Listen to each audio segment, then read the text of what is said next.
Shalom, bien-aimés dans le Seigneur, c'est avec une grande joie que nous nous retrouvons pour notre méditation au pied du grand roi. Nous sommes le samedi 13 avril 2024, c'est notre dernière méditation de la semaine.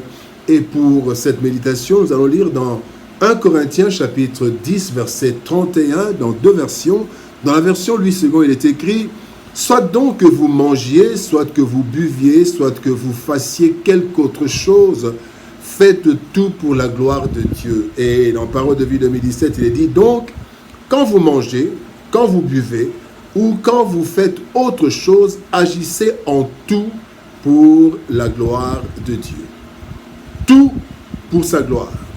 Tout pour sa gloire, tel est le thème de notre méditation de ce samedi, 13 avril 2024. Bien-aimés dans le Seigneur, pourquoi vivons-nous? Plusieurs réponses peuvent être données à cette question selon nos croyances, selon les enseignements reçus.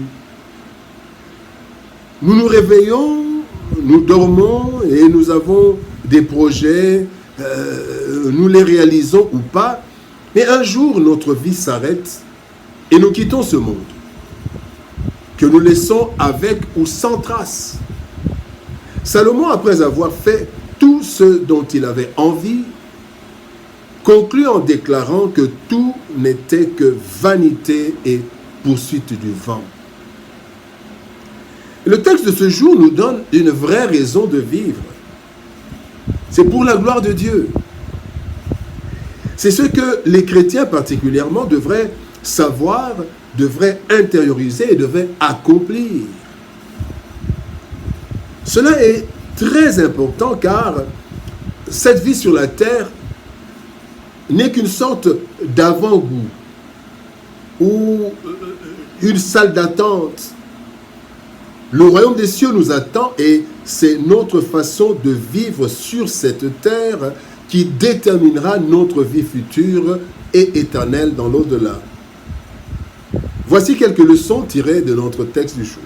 Première leçon, créer pour sa gloire. Pourquoi nous devons tout faire pour sa gloire? C'est parce que d'abord nous avons été créés pour sa gloire. Dans Ésaïe chapitre 43, verset 7, la Bible dit « Tout ce qui s'appelle en mon nom et que j'ai créé pour ma gloire, que j'ai formé et que j'ai fait. » La Bible nous dit dans Genèse chapitre 1, verset 26, « Puis Dieu dit, faisons l'homme à notre image, selon notre ressemblance, et qu'il domine sur toute la terre. »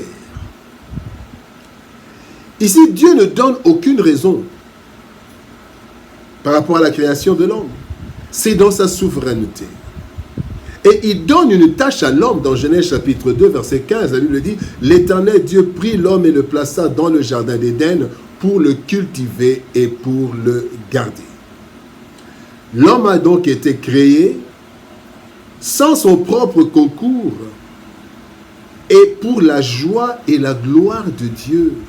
C'est ainsi qu'il lui donne, il lui a donné la forme. Dieu nous a donné la forme, le teint, les dons, les compétences. En fait, l'homme a été créé pour représenter visiblement le Dieu invisible, parce que nous avons été créés à sa ressemblance. Et malgré la désobéissance, Dieu n'a pas supprimé l'homme, même pas au déluge. Lorsque l'homme, Noé, donc, a donné gloire à Dieu par une offrande agréable, vous pouvez lire ça dans Genèse chapitre 8, versets 20 à 22, Dieu a décidé de ne plus exterminer l'homme car il lui a rendu gloire. Dieu a créé l'homme pour sa gloire. Cette gloire qu'il ne partage jamais, selon Ésaïe 42, verset 8, il dit « Je suis le Seigneur, voilà mon nom. Je ne donnerai pas ma gloire à un autre. Je ne laisserai pas au statut des faux dieux la louange qui me revient. » Créé pour sa gloire. Deuxième leçon, sauvé pour sa gloire. Et c'est la deuxième raison pour laquelle nous devons tout faire pour la gloire de Dieu. Éphésiens 2:8 nous dit « Car c'est par la grâce que vous êtes sauvés, par le moyen de la foi, et cela ne vient pas de vous, c'est le don de Dieu. » L'homme a trahi délibérément son alliance avec Dieu en adoptant le discours du diable à Éden. Chassé du jardin, l'être humain a continué à marcher dans la désobéissance, corrompu et corrompant encore ce monde qui devait pourtant garder et cultiver. Nous avons aujourd'hui le problème climatique, le réchauffement climatique, c'est la mauvaise gestion de l'humanité. Non seulement Dieu a manifesté sa miséricorde en n'exterminant pas l'homme, mais plus encore, il a donné son Fils unique pour nous sauver. Oui, c'est pour le bien de l'homme, certes, mais c'est surtout pour la gloire de Dieu.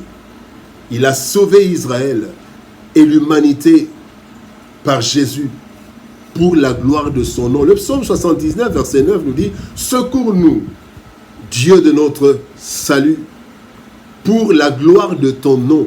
Délivre-nous et pardonne-nous nos péchés à cause de ton nom. » Bien-aimés dans le Seigneur, nous avons été sauvés pour sa gloire. Troisième leçon, troisième raison pour laquelle nous devons maintenant glorifier Dieu, c'est que nous sommes vivants pour sa gloire. Vivants pour sa gloire.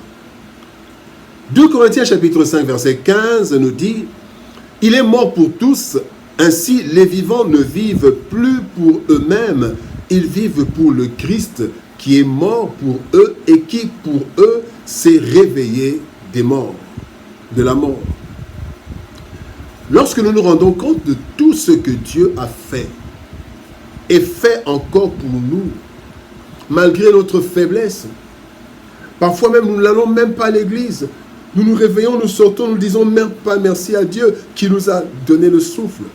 Eh bien, quand nous voyons tout cela, le constat est que nous ne pouvons rien lui donner qui soit à la hauteur de son amour et de son œuvre pour nous.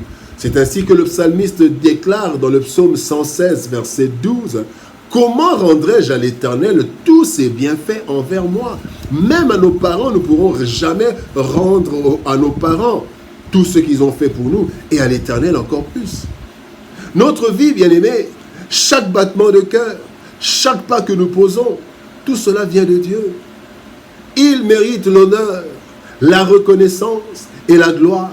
C'est ainsi que, vivant grâce à lui, nous devons vivre pour sa gloire, l'honorer par la qualité de notre vie, parler de lui et de ses hauts faits dans nos vies, mais aussi nous consacrer à son œuvre dans la mesure de nos possibilités de notre temps. Tout pour sa gloire. Créés pour la gloire de Dieu, bien-aimés, nous sommes appelés à vivre en tout pour cette gloire. Nous devons réaliser que rien n'a obligé l'Éternel à créer des êtres semblables à lui, avec le pouvoir de gérer, de dominer ce que lui a créé souverainement, sans aucune assistance. Malgré notre infidélité qui a conduit à notre mort, il nous a sauvés et nous fait encore vivre par l'œuvre de Jésus-Christ. Prenant conscience de tout cela, bien-aimés, nous sommes appelés à tout faire pour sa gloire, car sans lui, nous ne sommes rien. Alors, faisons tout pour la gloire de Dieu. Prions. Éternel Père de gloire, Dieu Tout-Puissant, merci pour ton amour et ta bonté. Merci pour la grâce que tu nous fais, Seigneur de gloire, de te connaître et surtout la grâce que tu nous as fait de nous créer. Tu nous as créés, tu nous as sauvés, tu nous fais vivre, Seigneur. Qu'est-ce que nous pourrons te rendre en retour, Éternel? Ainsi, donne-nous, Seigneur de gloire, de marcher pour ta gloire, de manger pour ta gloire, de tout faire pour ta gloire, parce que nous ne sommes rien sans toi. Et le peu que nous sommes, Éternel, c'est grâce à toi. Aide-nous, Seigneur, à tout faire pour te rendre gloire, pour ta gloire que tu ne partages avec personne. Bénis, Seigneur de gloire, ton peuple, bénis ce week-end. Bénis-nous, Seigneur éternel, et que toute la gloire te revienne. Au nom de Jésus-Christ, nous avons ainsi prié, Père. Amen. Bien-aimés dans le Seigneur, bon week-end. Nous nous retrouvons le lundi pour une autre série de méditation. Que Dieu nous bénisse. Shalom, au revoir. Bon week-end et à lundi.